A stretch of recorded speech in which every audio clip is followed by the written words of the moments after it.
So I want to speak on a time when I did some deep diving within my own conscious state of mind, within my consciousness, right? I had went into a deep state of meditation at one point in time in my life. I was about 19, 20. Okay, I don't really talk about this too much because a lot of times when I spoke on it, just to try to get some clarity from maybe somebody that had done it before, maybe somebody that, has the knowledge, has the wisdom, they understand what's, understand what I had experienced and could break it down for me. So I couldn't find anybody, no elder, no nobody that could help me. So I stopped talking about it. But I'm going to express that now. So it was a particular point of time when I did go within, introspect, I did meditate, and I remember I had gotten so deep into that state, that meditative state, that I was able to tap into it was like I was able to tap into my mind in such a way where I could see different memories from my past, or even maybe even in the future. I don't know, but I know it was memories from my past that were like in like these little bubbles, right? And it was as if everything that had happened in my life was compartmentalized into like little memories that were in these little bubbles, right? And I could like move them. I could like choose which one, like if I wanted to choose one to probably go into, which I never had done. But I feel like I could have like walked into one of those memories and like relive that moment or see that moment again or something. But it was as if I had tapped into my thoughts in such a way where I could see my life, things that happened in the past that I've forgotten. You know what I mean? And I didn't explore that part because I didn't even know I could do that. But when I'm thinking about it now, because I did watch a video earlier, I watched somebody's video earlier that I'm watching now. Yeah, like you can go into your consciousness, right? Your conscious mind, and you can see the things that happen in your past. You can see your memories. I'm pretty sure you can probably see past lives, events, past life events, things that happened already, or even things that are going to happen. I'm not sure, but I know that I was able to see memories, things that happened to me, and they were like compartmentalizing like these little teeny bubbles.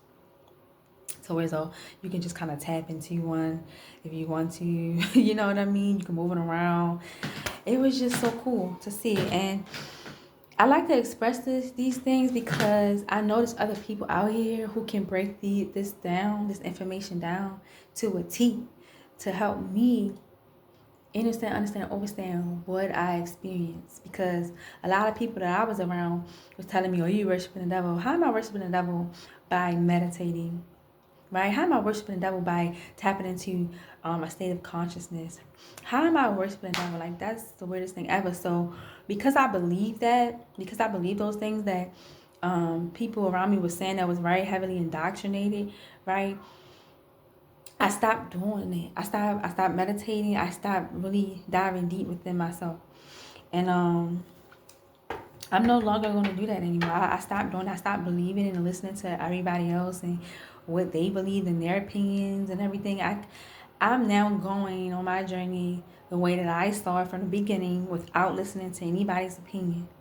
Because if I can see, I feel like this, if I can see past life events, if I can tap into a state of consciousness within myself where I can see my past life events and I can see my whole life, right? Then I will be able to,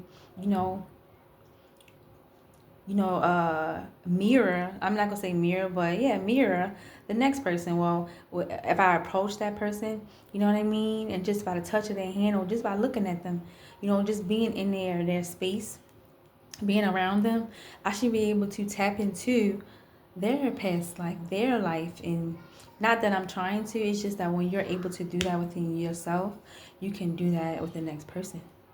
Because when I had gotten into that deep state of consciousness, I was able to not only tap into like my own deep emotions and the things that I have experienced from the past, But it was like when I went around other people, I could feel their emotions before they even came towards me. I can hear the thoughts that they were speaking before they even got close to me. You understand? And this was off of just where my heart was at the time, and where I was so fixated on going. I just wanted to have a connection with the Most High. I thought I could go to the Most High and see the Most High. So I'm like, I'm going to go within. I'm going to see the Most High. I'm going to talk to the Most High, right? That's what my heart was at, right? So that was my routine every day.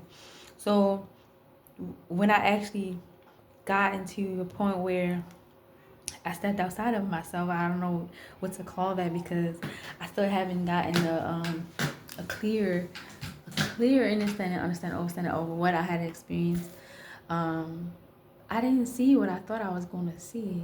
Okay, you don't actually see someone. You just see you see black. You don't see anything. You will hear,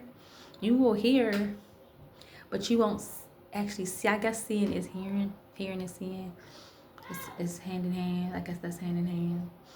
Yeah. So I don't know. I just wanted to express that, and yeah.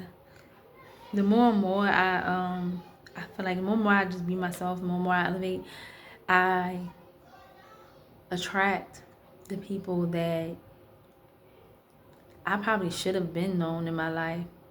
You know what I mean? People that have like minds like me, people that can give me some clarity on what I've experienced in my life, because they have the information. And for me, I feel like I actually experienced. Without even knowing that I experienced, I just kind of went within.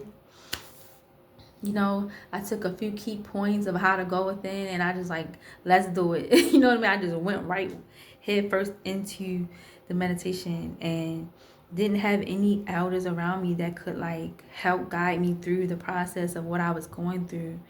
So it was like Sankofa, for an example. I saw Sankofa in the middle of the living room. Okay, I woke up one night and Sankofa was in the middle of my living room, or the living room where I was staying at the time. And I didn't know what Sankofa was back then. Like, I had no idea of what Sankofa even meant. I didn't know what Sankofa looked like, nothing, right? I didn't understand.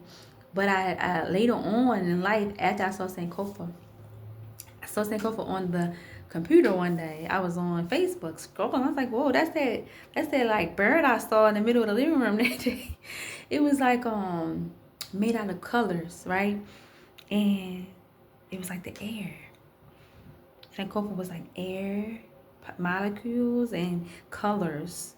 And I was so amazed, okay, by what I was looking at right in the middle of my living room, that I tried to touch Sankofa, and it was like, went with the wind just like that. And I was like, oh my God, nobody's gonna believe this, okay?